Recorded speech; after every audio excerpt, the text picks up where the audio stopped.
Alright guys, I have sample cam example open here. I'm going to show you how I arrange this in Fusion. So I want to set these all flat. I'm going to go to Modify, Arrange. I'm going to, in this pop-up, I'm going to go to Envelopes and determine that first. The first thing I want to do is I want to select the plane that I'm going to put it on. If I'm having trouble grabbing that XY plane, I'm just going to go ahead and come up and click these eyeballs off to get them out of the way. I'm going to go ahead and choose that. Now I'll turn that up.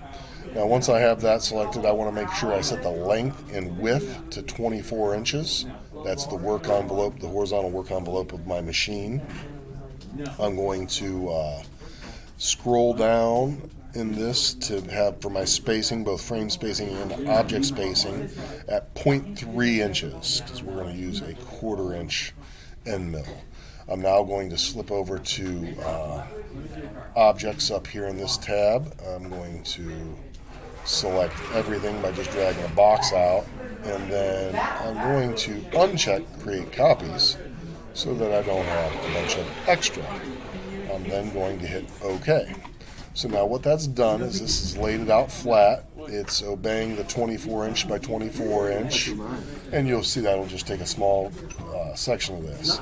If this didn't put things where you want, you could certainly move things around. I'm going to control Z that. Exactly If I wanted to move things around, I'd probably, that way I can control the axis a bit, and I could always fine-tune it. Maybe the computer didn't do as tight a job. But that's how I'm going to arrange it.